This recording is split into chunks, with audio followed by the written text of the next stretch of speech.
Many of these forests had Sikhs living them. Many more had demons in them, destroying everything and at times even disrupting the lives of the Sikhs. Hello and welcome to my channel. I'm reading book Ramayan and today I'm reading part 10, The Demons in the Forest. So, let's continue. Dandakaranya was one such forest. When Ram, Sita, and Lakshman entered this forest, the rishis welcomed them, offered them fruits and nuts. A thatched hut was specially erected for them. Happy and contented, Ram decided to spend the night there. One day, Supnakha arrived. She wished to marry Ram. Ram smiled and replied, Supnakha, I'm already married. Do you see the beautiful lady over there? She is my wife, Sita. As I told you earlier, this is my brother Lakshman. He is married but has left his wife behind. I suggest you propose him. Supnaka thought it would be a great idea and went to Lakshman. Oh, Lakshman, did you hear about what your brother said? Come, let us get married and lead a happy life together.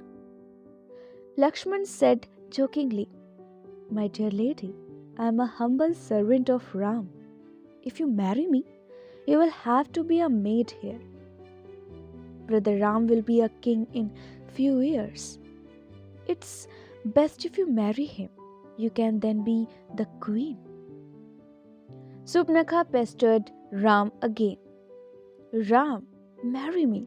Otherwise, I will gobble up Sita and then force you to marry me. Ram refused and the angry Supnakha tried to attack Sita. But Lakshman quickly drew out his sword and cut off her ears and nose.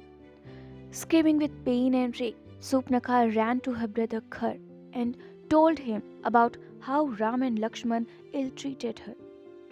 I want to drink Sita's blood. I also want the severed heads of Ram and Lakshman. My dear brother, please fulfill my wish, she said. Khar, who was infuriated on seeing the condition of his dear sister, offered 14 of his fellow demons to kill Ram and Lakshman. But Ram knocked them down. Within moments, all of them were dead.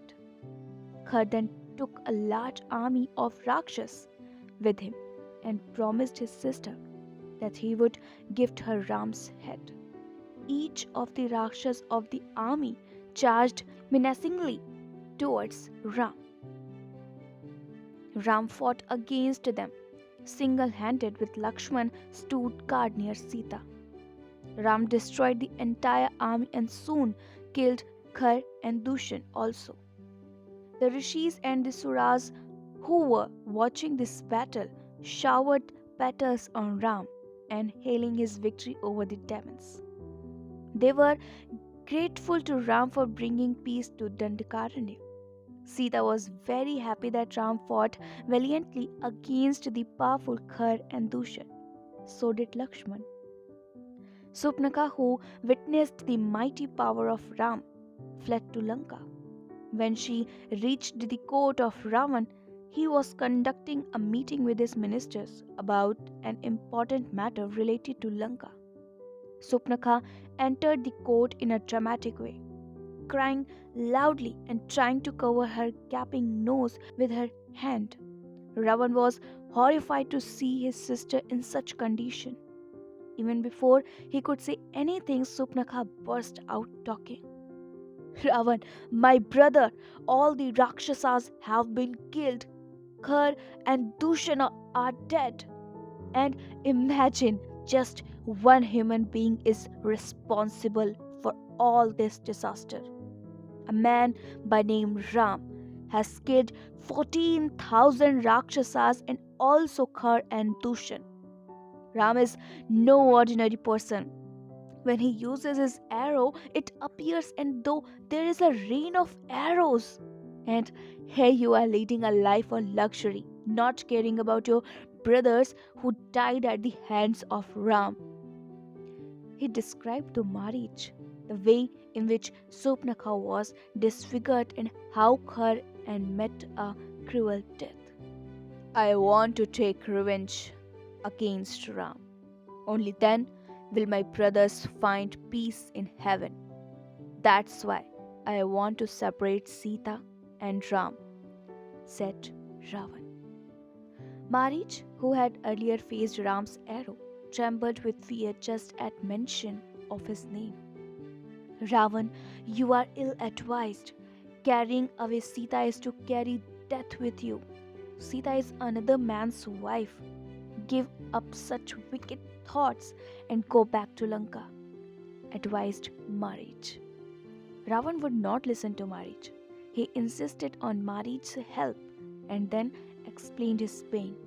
Marich, if you are so afraid of Ram's arrow, you need not face him at all. You have magical powers and can turn yourself into any other form. All that I ask of you is to turn yourself into a beautiful golden deer and roam in front of Sita's head.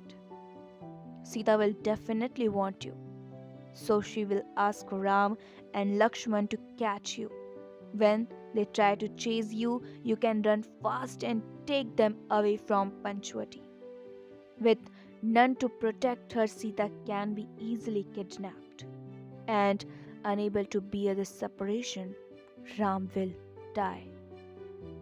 Marich once again told Ravan, O king, you already have so many beautiful wives.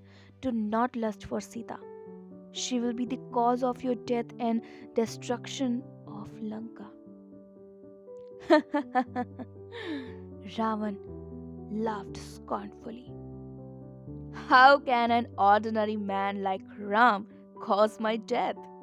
I live across the ocean and he cannot even reach me there.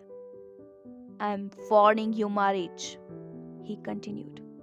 If you do not help me in this plan, I will kill you at this very spot.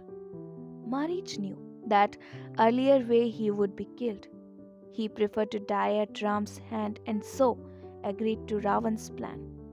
Ravan took him in his Pushpak Viman and dropped him near Panchwati. So, this was it for today. I'll be back. Till then, keep smiling.